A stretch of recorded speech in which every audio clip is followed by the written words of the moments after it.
really excited to dive into this jam sesh with Matt and I. And this is a topic that's definitely near and dear to our hearts and extremely powerful and very, very important for anyone on a healing journey. We speak to thousands and thousands of people coming through our doors, but also outside of our doors. And everyone has something that they really resonate with being at REV, but also speaking with us, is that they resonate with the notion, the phrase, the term, the feeling of that my body heals itself, that they really want to embody that and trust in their body. But along the way, there's so many times where they have doubts that, but is it really? Or when I get sick, do I have to take something for it? Like, can I really trust that my body's doing everything that it needs to do?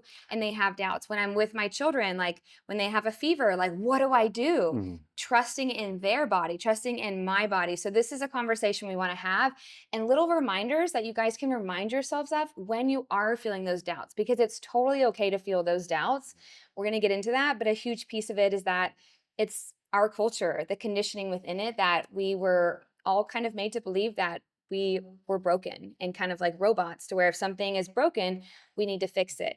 We really need to just completely flip the script and fully embody that our body heals itself. Our body is so intelligent, more intelligent than any computer, any technology out there. We just need to trust in it and connect to it. I think we can wrap up the video right there. 3-minute jam sesh, guys. We got all we need. No, this is definitely like a prudent topic. Like, we just finished up our Wednesday shift and we do our shoots on Wednesdays. And Roseanne, our office manager, she's up front. She's like, what's today? She asks that question all the time. We say different topics. And she's like, okay, cool. And I told her it's going to be about how to trust in your body's innate ability to heal. And she's like, oh, that's going to be a good one. I need to listen to that one. We tried to get her in here. Yes. I try to get in here to actually talk with her, but will you process, because she's going through that too. She's going through that too. And like, just to give you the example, she is our office manager. She's been with us for several years. She has seen transformation in her physical, mental, emotional well-being. And that's why she wanted to work with us, because she went through that transformation. We went through that as well. And we understand that there's many, many years built up of maybe lack of trust, lack of ability, knowing how our body operates and functions, that when the challenges come, when we have the pain or the anxiety or the other things that come, disease processes, or like Monica said, our kids, going through something, like how real hard it really is to actually lean into what REV's core belief and message is that your body has an innate ability to heal from within. Everything you need, everything that you need to heal, to grow, to make something happen in your life, it's already within you. And we have to begin cultivating that. And that's what I think we're going to get into. Like, how can people, when they get challenged, when they have stuff come up, to fully believe in that to their absolute core. And it's a journey, which we're going to probably get into in this video. So what would you say? Like, what helped you? I think this is the biggest thing, because him and I didn't grow up in households that they trusted in their body. That wasn't our language at all. That's the household that we have together with our kids. But I would just kind of want to throw it to you, like, what helped you to fully be here? I think I'm going to skip ahead and kind of like we wanted to piece this together and give the framework. But if I had to just really consider like the totality of my healing journey, and I think people come in here and the first thing that they get is we share this message of the body's ability to heal. And like 99% of people are like, man, that makes so much sense. And they have what we like to inspire in people is hope. Hope is the very first thing that something's greater, something's possible. But then our subconscious mind kind of comes back into the place, and the fear and all that stuff may come back. But I really just believe it's increasing your knowledge and awareness of not only like what's happening on the inside of you and what the potential is inside of you, but how a lot of the external factors affect the internal state, which maybe we'll talk about some of that. And then when you add knowledge to experience, and experience is healing through something naturally one time, not taking a medication and getting better, doing something that's maybe outside of the typical allopathic medical norm and seeing something like a cut heal, right? you begin to start seeing, adding that on top of each other, and this compound effect of trust begins to happen in our body. And before you know it, that's your default state of that when something comes up, you're not like saying, man, this is back and this is it's happening again. It's like, oh, interesting, that's happening again. And you just start looking at it in a different way. So I really just believe it's like diving into learning more about this beautiful mind body connection. That's through books, that's through watching YouTube videos, that's through listening to seminars, just educating yourself. Because I believe if we don't educate ourselves, we're just kind of just listening to the person on the TV screen, right? And that person on the TV screen or the YouTube or on a YouTube video or at a seminar might have some good information, but if you don't back that up with other things, you're not going to have that own ownership of what healing truly means. Yeah, and I think the catch of that is that there's so much information out there that Mhm. it's like, where do I go to learn this stuff? Because when I do look at some stuff, I do see fear of, if I don't do this, then this is going to happen. Or if I'm, sick and I'm not wanting to take medicine, whatever it may be, or I'm doubting my body's intelligence and I talk to my friend about it, but they have fear about their body, they're going to put that on me. And so it's really about being really, especially in the beginning stages of really embodying that your body is amazing and that it can heal and that you want to trust in it. It's going to be really sensitive at the beginning. So I will say that if you're not 100% there yet and you want to get there, you have to be super mindful about what you're listening to, what you're reading, but also who you're talking to about it, because again, it's a sensitive time. But I want to go back to the beginning of, like, when you first heard that, for me at least, that the body heals itself. So when you first heard that, listening to this now, you probably had this feeling in your body. Like for me, it was this feeling of truth. I was like 21 when I heard it, and I'll never forget the moment that I actually heard those words and I understood it and I felt it go throughout my whole body.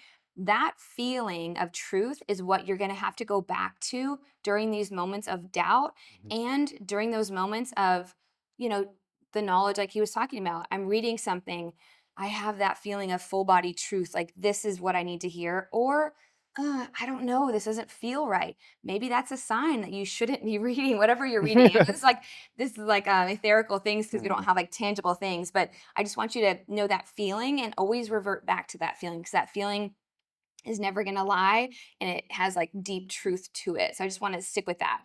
But Yeah. good. No, good, good. Okay, but some of the things that I have for you guys that, again, when you are feeling that doubt, which, don't beat yourself up about it, just become aware that it's coming up. Again, it's old patterns, neurocircuitry that it's just kind of running in the background. Mhm. And so the more you can just be aware of it and not become attached to it and let it run you, that's what's going to just help that die off. And we can create new neurocircuitry of trust and embodying the healing within us. But within that, you are feeling doubts. That's okay. Don't beat yourself up. Here's some things I just want you kind of mentioned it earlier about the Mhm. cut. This is Yeah. like a really big thing because it's something people don't think about. Everyone has experienced, let's say, like a paper cut Mhm. or some sort of cut on your arm. You got a scrape from a stick or something like that. It would be a different story if I got a little scrape or paper cut and I had to stop what I was doing. I had to go to the bathroom. I had to go home and I had to physically, I'm not talking about a gaping wound. We're not talking about that. I'm talking about a little thing. And I had to physically glue it together, sew it together, hold it together so that it would fix itself, so that I could fix it. That's not the thing. Like, it's just a miraculous thing to actually watch when there is a cut, then it becomes a scab, and then the scab falls off. Like, the body is healing itself. So this is a reminder for you when you are feeling doubts. Let's say that you're having an experience with the flu and Mhm. you're doubting, you're scared something really serious is going to happen to you. We're not going to go down that route of saying what could happen, but in that moment of doubt, whatever you're feeling of fear or something with your child, I want you to remember the cut thing, because Mhm. that for me really helped me at the beginning of just like knowing my body was always doing something under the surface, but what's happening with the cut is happening with the entirety of the system at all times. Let's think about an injury that happens. Like, so in that response, what I'll say is like the knowledge going through chiropractor school helped me understand, like, okay, when there's damage to the body, and maybe you're feeling something, maybe you hurt your knee, right? Your body is going through a process of like, okay, there's an insult to this knee. I need to send some inflammatory markers, some things to cause inflammation in this knee because it's injured and it needs to be protected. And this is a whole nother topic, like ice is actually now proven to not be the best thing right away when you have some sort of inflammatory process. Why? Because you are slowing down the healing process that is happening later down the road to decrease some of that inflammation. Absolutely. But we Hold on, have I'm that so glad you said that. Also with the ice, the reason why ice is put on is actually for pain. for pain. Yeah. So pain, but it's also hindering the healing. So I'm glad you said Yeah. So that. That's like it's huge. going to inflame, and then through ice and movement and other things several days down the road to kind of get some of that old decayed degeneration cells and kind of move it out through the lymph and the blood flow. But that's one example. But then so learning about the immune system, and I think over the last several years with everything that's been going on, more people have become more aware of how well and how amazing their own immune system is, whatever we want to talk about, flu and other stuff. But what it is, an immune response, your immune system, this is a system just like your cardiovascular system, your nervous system. You have a bug, a bacteria, a virus that comes into your nervous system. And the simplistic way to understand it is what happens. It comes in, it's a foreign invader, right? We can call it that. Maybe some people might not call it that, but it comes into your system and your body says, this is new. This is something that we haven't experienced before. And if you haven't experienced before, you're going to have a reaction within your system. You're going to start really doing an immune response, and your whole body is going to go through this process of shedding and getting rid of a lot of old toxins that have already been inside of you, which maybe that's why you're not responding well to that foreign invader. Your immune system then is going to upgrade. And what happens when it upregulates and upgrades? The next time you get that thing to come into your system, you don't respond the same exact way. So it's like all these different Your things body can knows happen. what to do from it in memory. Your body knows what to do. The immune response is there. And that's how, when learning about the immune system, the nervous system, and the intelligence within it, you just start to realize, man, this body is incredible. And this heart pumps every second, second after second after second, through thousands of miles of blood vessels in our body. Our immune system does its job, where our perception system is processing millions of bits of information, and our subconscious mind is taking it all in, knowing where that we're sitting down, our proprioception. There's just so many things that our body is constantly doing. So to think that if we start taking care of ourselves, we start limiting these toxic exposures that we talk about in all of our other jam sessions, and we start tuning into that, to think that healing low back pain or healing chronic anxiety isn't possible. I'm just here to tell you, it's 100% possible, because we've all have heard of people that have had X disease, certain things going on, and at least one person that we all know got over that. And if one person can do it, that means I can do it. That means she can do it. That means anyone can do it. But there's things that are going to cultivate that healing, and there's things that are going to diminish that healing. So this is nothing new that we haven't shared with you guys, but it's one of those things that there are things and steps you can take to cultivate that healing within. And the more that you do that, the more certainty I believe that we have that it's possible. I think it's coming up for me as far as what you're saying about you know someone who's healed from something. So it's like why doesn't everyone Mhm. want to heal naturally and heal basically like so it goes away forever? Like that, sign me up for that. Like that's what I'm into. And it's back to the cultural conditioning of push this button, Yeah. everything's gone. And that just couldn't be the farthest thing from the truth. I think that's like the biggest thing that the alternative to not cultivating wellness in your body and cultivating trust that your body can heal itself. The opposite of that is that you're going down a route where you don't trust in your body, and therefore if you go to the allopathic model, it's on take a medicine to fix this and make it go away. I think that the idea of that sounds really nice, Sounds great. really convenient. Yay, that's cool. It's gone. That couldn't be the farthest thing from the truth as far as actually how it happens. And I think the biggest thing is people understanding that the Mhm. consequences and potential consequences of that is something that we really need to understand, Yeah. like big time. And I didn't know that at all. You said conditioning, and no, I was going to interject, but I didn't. I'm glad I didn't. The word that came up in my mind was we've been brainwashed, essentially through. I'm saying it nicer. Yeah, I mean, we have through television programming, through ads, through commercials, through. Let's go back to several decades ago.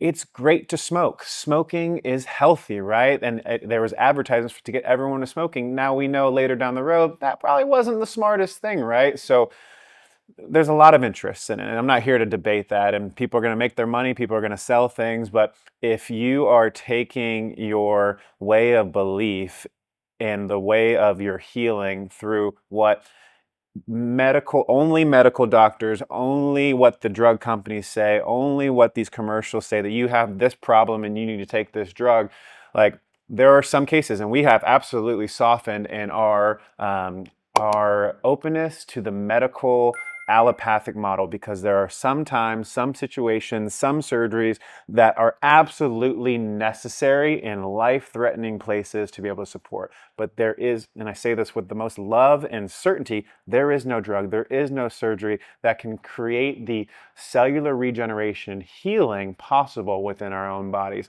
And I think what you're trying to allude to is that if there were no negative side effects to that, sign me up. But we all know, we've heard it, and sorry to call any one thing out, Tylenol, acetaminophen, shown to cause liver damage, can lead to heart damage. A lot of these non-steroidal anti-inflammatories, NSAIDs, cause a lot of GI distress. Surgeries, right? I mean, there's going to be surgeries that we absolutely need to save. Like, someone cuts off, they have their leg cut off in an accident. Yeah, go get a surgery to like stop that. But sometimes there's surgeries that may or may not have been needed or necessary. And then post-operative infections, three leading causes of death in the US. Number one, I believe, is cardiovascular. Number two is cancer. Number three is what's called nosocomial diseases and deaths. It's accidents that happen post-op from surgery, from infections and blood clots. So Or it's like during surgery. during And in the surgery, or hospital. yeah, losing during surgery. And so the number three leading cause of death is non-necessary accidents that happen during a surgical procedure. And again, those people are trying to save lives 100%, but maybe, just maybe, we start thinking about it like, maybe that's not the first choice. Maybe that's not the first thing we look at. And like, I always, people will come in, do you think I need surgery? Do you think I need this? I say, maybe you possibly do. But first, let's do this. First, let's connect to the wisdom within. Then let's focus on nutrition. Then let's focus on limiting our toxin exposure, moving our body, changing our mindset. Let's do that for 3 months, and then let's see what happens. Now, if there's something life-threatening we need to take care of right now, different conversation, but most people aren't in that state. We're talking about the things that are done on a chronic basis, everyday basis, that really can lead to some serious things. And so I want to go back to just a little bit about my story, because I think this is like so fitting right now. I really don't have any regrets in my life, so to say, but I do. My one thing I just wish I could have changed was knowing that my body healed itself and how to cultivate wellness at a young age, because my family didn't know anything about that. So we would just take so much medicine, you guys. I can't even tell you. Anything was wrong, we popped the candy coated Advil like crazy, sometimes on a daily basis. Anytime we had any sort of sickness, it was taking antibiotics, even if it was viral, which antibiotics is for bacteria. So we just took so many things all the time. I was a competitive soccer player. I had so many migraines and neck injuries, or sorry, I had concussions and neck injuries, which led to migraines and headaches. So I would take medicine on a daily basis. I would carry this Ziploc bag of 20 Excedrin migraine every single day with me at school and take about 6 a day. I had no idea what it was doing to my body. I really thought, in my mind, this is the conditioning, the brainwashing. I thought that me taking this Excedrin was fixing the problem.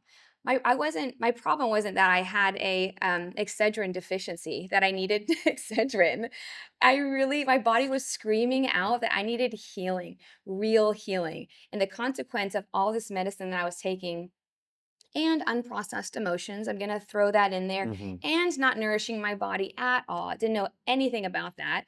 And then I had a vaccine at 17, and it was just the straw that broke the camel's back. My body could not take any more. In and out of the hospital, internal bleeding, my life was ripped from me, and it was one of the hardest times of my life. I'm so grateful. I'm now 37. I have no sign of any of that disease in the body. Thank God my body can heal itself and it can recover from all the things that I went through. But I wish I would have known these concepts back then. And Yeah. I believe everyone deserves to understand these concepts because it's life changing. Yeah. It can save lives at the same time. Like it would have saved me in huge ways. And that's the concept you didn't know that we share with people in the very first visit that they ever come in through our practice is that our cells are constantly regenerating and degenerating. We're creating new cells every second of every single day, and we're breaking down old cells that have been there for a while. It's the foods we eat, the way we move, and all these things that are going to contribute to that. But if just that pure concept alone, we're a brand new body through cell reorganization every approximately 4 to 7 years. And think of it too, like think of a 7-year-old and think of a 14-year-old. Those are two different kids. That 14-year-old to the 21-year-old, that's two different people, right? Three different people. We're constantly creating this new body. And even as we age, right, we do a little bit more cell degeneration and less cell regeneration as we age, but we can do it gracefully. But just that pure understanding, like, man, I'm going to have a new body every several years. It's what I do today. And over the next several days, weeks, months, years, and a decade of my life, I can create something better if I choose to focus on making those better choices. And I just think about one of our longest clients here, like when she came in, one, she was really, really skeptical of what we were saying. I believe she was a nurse. She's had surgeries for her neck and she dealt with a lot of other stuff as well. And super skeptical. First 3 months or so, she started seeing subtle changes. Next year, even more changes. The woman that she is today, and I know her story personally, what she has been through from a mental, emotional, and even biochemical things that have happened in her life, it's like 99% of people aren't standing every single day, but she has been able to integrate process very efficiently because she understands that everything that she needs is within her. And that if she just gives herself enough time to be able to process and integrate these stressors that are causing the dissonance within her system, she's going to move through it and she knows she's going to be stronger because of it. And I know it because I've seen this woman and she is, it's been 7 years since I've known her. She is a different woman. She looks similar, but she also looks different, right? And I've seen a whole 7-year transformation from this woman. So, and then another thing, I think to go back to the reminder of when you are feeling those doubts, I'm going to jump back, but I'm Yeah, just yeah, going to yeah. keep going zigzagging back and forth. I want you guys to just think about someone you know. Maybe you've had a baby yourself. Maybe your sister had a baby. Maybe your neighbor had a baby. That baby grew in their belly, like from 2 cells to trillion cell organism. Like it is the most miraculous thing. Like we are all miracles in that way. We all came here and grew in that way. We are all miracles, and that miraculous intelligence is still within us. So again, just when you have those doubts, yes, I love the concept that my body heals itself, but there are times where I'm scared that I don't know if my body is doing what it needs to be doing. I want you to think about the cut. I want you to think about a baby growing on its own, that it's growing 5 fingers or 10 fingers. 5 on one hand, 5 on Five the other, fingers, maybe 6 and 4. 10 fingers, 10 toes, a brain, a spinal cord, a vertebral column, all of these beautiful things that are necessary. It's happening without us actually having to do ourselves. Thank God. That would be exhausting and really scary to have to build a baby by itself. Like it's not possible either. Day in, day out. Okay, we're going to do this. We're going to do this. Yeah, And then possible. another thing I get so many questions on is actually from moms, more Yeah. so moms than dads, because the mom is like the matriarch, like the leader of the family, I would say, in the way of like protecting them and keeping them safe. And so when their babies are sick, it is something to really work Mhm. through and deepen your trust as far as their own intelligence. Even if you own your own Yeah. intelligence, your stuff will come up when your baby goes through their first immune boost or Mhm. when your baby has their first fever. This is probably, I would say, 100% of the time is when moms reach out to me. Hey, I'm scared. My baby has a fever. So I just kind of really wanted to quickly talk about that because this is all playing into the trust of the body. And we worked through our own thing when Rocky first had his little immune boost, and 102, it is, 100-degree fever, yeah. your beliefs get tested for sure. Yeah. Yeah. So I just want to talk about fevers. I've done deep dives into fevers and I understand it to where I can easily communicate it for you guys to just feel reassured with it. The fear with fevers is that, let's say you take your baby's temperature or your toddler's temperature or your 13-year-old son's temperature and it's 101. Most people think that it's 101 now and it's going to continue increasing unless you stop it. That is not true. So I'm not talking about the 0.1 or 1% of the time where that is going to happen. I'm talking about 98% of the time this is what's happening. 101, what's happening is the body is heating up the temperature in the body to cook off the pathogen, to cook off the bacteria, the virus, whatever is going on in the body. It is the smartest and actually the fastest way to move through any sickness, Hmm. aka immune boost is how we call it. It cooks it off basically. So when we take Tylenol in particular, which Matt talked a little bit about Tylenol. Tylenol is actually one of the worst choices to choose. If I can just be frank and honest, because I want this to be of value to every single person and And to to not, feel that meter of truth and to not shame anyone who's done it. Now, when we know better, we do better. mhm. So I just want always to say that. But just moving forward to know that there's always better options. The Tylenol or whatever the temperature decreaser that is taken, if it's artificial, is actually hurting the body. It's quenching that temperature increase in the body that's cooking it off. So now the body has to work harder to move through this immune upgrade and to develop all those things that you were talking about earlier, as far as like arming your body for the next time it happens. It's harder for the body to do that. And there's serious side effects to those things that we really need to consider before we are putting that in our baby's body or our own bodies. I remember before having Rocky and Lion, seeing a study, and I believe it was in the Lancet. It was like a 30-year study of kids going through childhood and the kids that took drugs and medication when they got sick versus didn't take those things. And they followed them through life. And I believe it was 30 years later or so that cancer, autoimmune disease, and heart disease, all of those were negligible numbers in the people that the kids that did not take the drugs and the medications and the antibiotics and all that stuff versus the kids that did at a younger age. And so when I saw that, like, it was a much higher percentage that the likelihood that they would have some sort of disease process later in life because they didn't allow their immune system and their nervous system and their physiology to be able to process that stuff from an internal state. So they were always dependent on something else. And when they're always dependent on something else, they're going to need more of those things, which again, there are those side effects of those things. So again, what she just said, no shame, no looking back like, gosh, I wish I wouldn't have done that.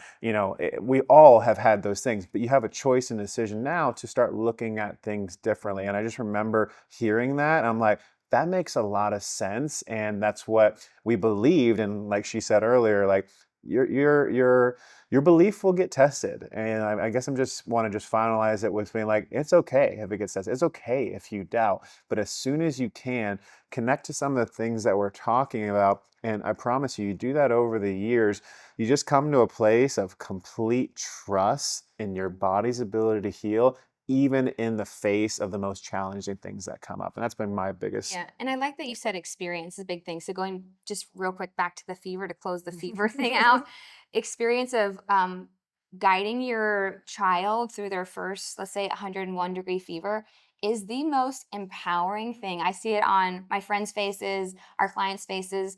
They're like, "I did it. I did it. Like I didn't do the Tylenol. I let my child move through it naturally, and I'm so proud of myself. And now I trust in their body more and I trust in my body more." So this goes back to what you said at the beginning of educating yourself, but also experience. This is a really, really, really, really big thing. So fevers are a really good thing. And when I have a fever, I'm like, "Ugh, yay, I'm going to actually move through this thing faster because it's going to cook it off." Like just like higher temperature cooking chicken is going to cook it faster than low grade cooking at 100 degrees. It's going to take a really long time. I don't even know if that would be possible. I mean, if there's a stomach bug that comes in, like, and it's in our family, I'm like, I'm jumping in the sauna right now before this even comes through me because I want to start killing this thing off. And I Yeah. definitely think that is definitely supportive as well. Yeah. Yeah. Yeah. Yeah. So you can do this and it takes practice, but also just takes that feeling into that feeling again at what I said at the beginning of when you first learn that the body can heal itself, that the body does heal itself, and it has this amazing intelligence within that it's begging us to tap into. That feeling that you had throughout your body, wherever you felt it, I want you to always remember that and feel back into that. So the times you are doubting, then you can circle back to that. You can remind yourself, oh yeah, Dr. Matt, Dr. Monica was talking about that cut, that paper cut. That's actually a really good reminder. Whew, thank you for that. Or when my baby was growing in my belly, oh my gosh, that was such a beautiful thing. The miracle of that. I'm a miracle too. Like to really remember that is life changing. And the more and more you can sink into that feeling of trust, the more that old pattern dies away of fear and just like, my body can't handle this, or my child's body can't handle this. That's old news. Oh, That's the old you. But you can create a new you by continuing to trust, verbally speak it to your, like we speak it to our children all the time, like your body's healing itself. It's doing exactly what it needs to do. They know. Now they're saying that. Yeah. And hopefully they're saying that to their friends, and they're saying that to their grandparents, and they're spreading that light and that love and that truth. That's the goal here, is that the more people can hear this information, the more we can share it with more and more and more and more people, because that's everyone's birthright to know that information. Totally. And I just want to end on this one thing, and I hope I can encapsulate this well enough because it's just coming to me right now. Like, talk about the fever, talk about the immune response, and then let's talk about the anxiety, the depression, the pain, the disease. When a child goes through a fever, and if you have a kid, I know you've seen this before, and we've talked about it before. Like they're so sad, they're hurting, they're in pain. You don't want your kid to be in pain, but you love them up. You let them go through it. 24 hours later, they wake up. How often does that kid look different? How often does that kid like? You have more energy than you've had in the previous 3 months. You look taller. You look wiser. I don't know don't they always look a little bit different? Why? Because they had something tough. They went through a hormetic response, which means something negative came in, but they came out stronger because of it. Every opportunity, every stress is an opportunity. Everything that comes up in our life is an opportunity to grow, to evolve into that next layer of who we are. So I think I just wanted to close it out of the reframing of like, just know that what you're going through and your lack of trust that maybe you're not moving through it is a huge opportunity for that next step in your evolution. That for me was a game changer, because when things come up, yes, lean into the trust, but also like, all right, wonder what gift is going to come through this, and I wonder how I'm going to show up at the end of this. And I just feel like it helps you to move through it so much faster. And again, that's time and experience of knowing that that's possible. But if you've never had that experience before, I promise you do some of these steps and tools, you'll start to really and lean on other certainty. So you can lean on our certainty until you develop your own. That's what we did at the beginning too, which we probably forgot to say that. I mean that's whatever. And that's why people come in here the first weeks to months, they're not in a very trusting place. I can't tell you how many people week 1 or 2, they're going through a retracing where it's really intense, and I just put my hand on the shoulder, and I know you guys do too. It's going to be okay. You're going to move through this. Like, it's just, you're going through a challenging time. Like, are you sure? And then, 2 weeks later, oh, I feel amazing, Dr. Matt. Thank you so much. So glad I stayed with it and everything. Like, yeah, so it's always there for you to grow and evolve. Yeah. So thank you guys for listening. I'm just so grateful that you're embarking on a journey of just unwinding old patterns that are no longer serving your healing journey and your family, so you can develop more wholesome, healthy ways of viewing your body and trusting fully that my body is amazing. It can do everything. Everything's within me, truly. But it takes knowledge, experience, and just practice of continuing to do it over and over again until it just becomes who you are and you fully embody it. And it's worth all the opportunities that you've learned along the way, and it's worth the wait to be there and to share that with other people too. So please share this with other people who you know are also experiencing that. We'd love to hear from you below. Please subscribe to follow along.